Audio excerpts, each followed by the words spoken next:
오늘도 새벽 예배를 드리게 하신 하나님께 감사와 찬송과 영광을 올려드립니다.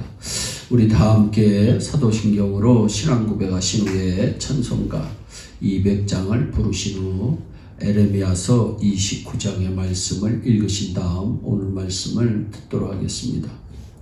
에레미야서 29장의 말씀은 바벨론의 포로가 된 이스라엘 백성들에게 향하여 주시는 말씀인데, 비참한 현실 속에 처하여진 그들이 어떻게 이 어려움을 잘 극복해야 하는가를 말해주고 있습니다. 4절 말씀에 뭐라고 얘기합니까? 만군의 여호와 이스라엘의 하나님께서 예루살렘에서 바벨론으로 사로잡혀가게 한 모든 포로에게 이와 같이 말씀하시느니라. 오늘 이 본문의 말씀에서 에레미야 선지자는 두 가지를 권면하고 있습니다.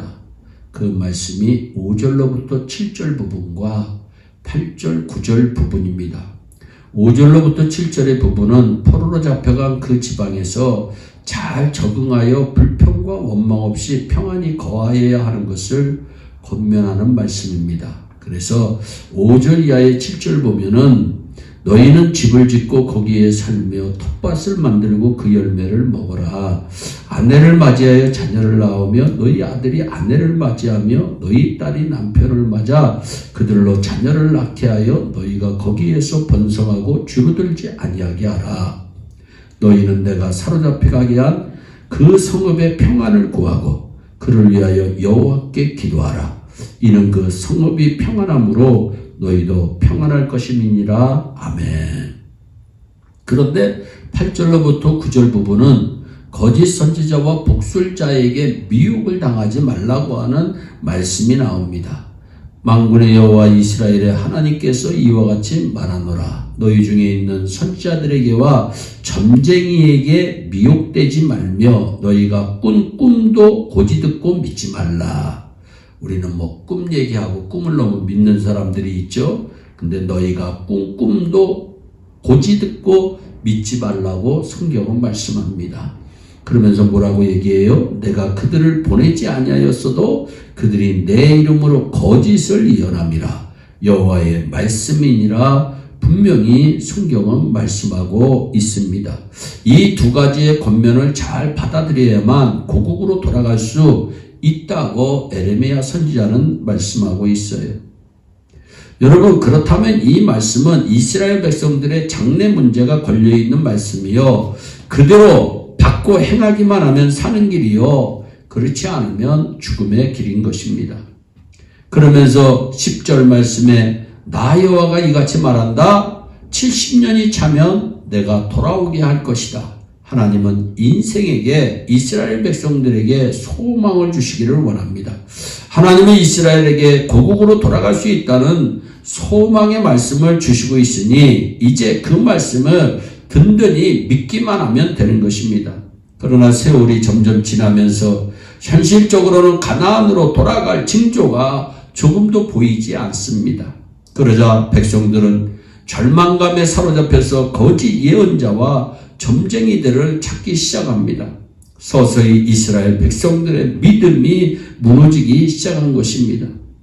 여러분, 하나님은 한번 약속한 것은 끝까지 그리고 반드시 지키시는 분이십니다. 그 말씀대로 아멘하며 순종하기만 하면 반드시 복을 주시는 분이십니다.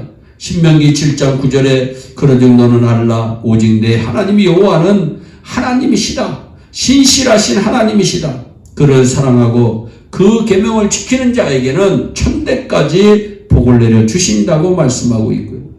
시편 146편 5절에는 야곱의 하나님으로 자기의 도움을 삼으며 여호와 하나님에게 소망을 두는 자가 복이 있다고 성경은 분명히 말씀합니다. 그렇습니다. 신실하여 약속을 꼭 지키시는 하나님을 알고 그 말씀을 듣고 그 말씀대로 순종하면 복된 생활을 누릴 수 있음에도 이스라엘 백성들은 그렇지를 못하고 거짓 선지자의 소리에 귀를 기울입니다. 우리는 세상을 살아가면서 열심히 살려고 노력하지만 가로막는 일들로 인해 많이 피곤하고 지치고 때로는 좌절하기도 합니다. 그러나 우리에게는 하나님께서 주시는 소망이 있습니다. 소망이 무엇입니까? 비록 지금의 현실로는 아직 성취되지 못했으나 장차 이루어질 하나님의 계획 속에 있는 우리의 축복입니다. 그러면서 12절에 너희는 내게 부르짖으며 와서 내게 기도하라고 말씀하고 너희가 전심으로 나를 찾고 찾으면 나를 만날 것이다 분명히 말씀합니다. 12절로부터 14절의 말씀이 얼마나 귀한 말씀입니까? 기도는 성도만이 사용할 수 있는 특권이며 하나님과 사귈 수 있는 가장 좋은 기회요. 하나님을 만날 수 있는 절대적인 통로입니다. 신명기 4장 29절에 네가 거기서 내 하나님 여호와를 구하게 되리니 만일 마음을 다하고 성품을 다하여 그를 구하면 만나리라. 마가복음 11장 24절에도 내가 너희에게 말하노니 무엇이든지 기도하고 구하는 것은 받은 줄로 믿으라. 그리하면 너희에게 그대로 되리라. 성경은 말씀합니다. 오늘 하나님은 우리에게 말씀합니다. 내게 부르짖으라, 기도해라, 찾으라. 그리하면 만날 것이다. 우리는 세상을 바라보고 한숨을 짓기 전에 먼저 하나님을 바라보아야 하며 우리는 사람을 바라보고 도움을 구하기 전에 먼저 하나님을 찾아야 됩니다. 하나님을 찾는 길만이 우리가 영원히 살 길입니다. 오늘부터 성도 여러분의 삶에 맺혀있는 모든 문제가 완전히 시원하게 풀려지기를 축원합니다. 이스라엘이 해방되어 고국으로 돌아오는 것처럼 여러분도 마귀의 권세에서 해방되어 축복의 터전으로 돌아오기를 예수님의 이름으로 축원합니다. 오늘 에레미야서 29장의 말씀을 보면 11절에서도 뭐라고 얘기합니까? 여호와의 말씀이니라. 14절에도 뭐라고 얘기합니까? 여호와의 말씀이니라. 여러분 계속 여호와의 말씀이니라, 여호와의 말씀이니라 강조하고 있습니다. 하나님께서 말씀하시고 계시는 만큼 이는 반드시 들어야 한다는 말씀입니다. 우리가 듣고 안 듣고의 선택이 아니라 살기 위해서는 필히 들어야 하는 말씀입니다. 이사야서 53장 3절에 너희는 귀를 기울이고 내게 나와 들으라. 그리하면 너희 영혼이 살리라. 내가 너희에게 영원한 언약을 세우리니 곧 다윗에게 허락한 확실한 은혜니라 말씀합니다.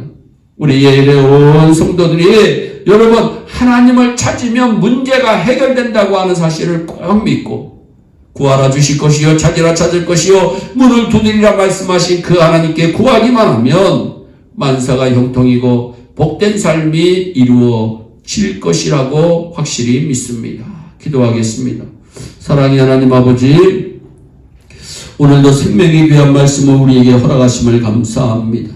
하나님은 신실하신 분이시고 전능하신 분이시고 지금도 살아계신 분이심을 믿습니다.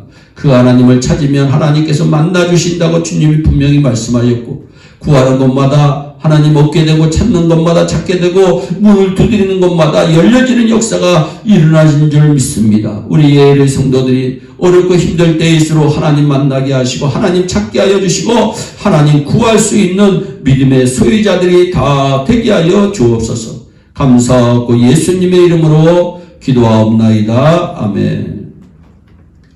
주기도문으로 예배를 마치시고 각자 개인 기도하신 후에 오늘도 복된 하루 되시기를 예수님의 이름으로 축복합니다. 감사합니다.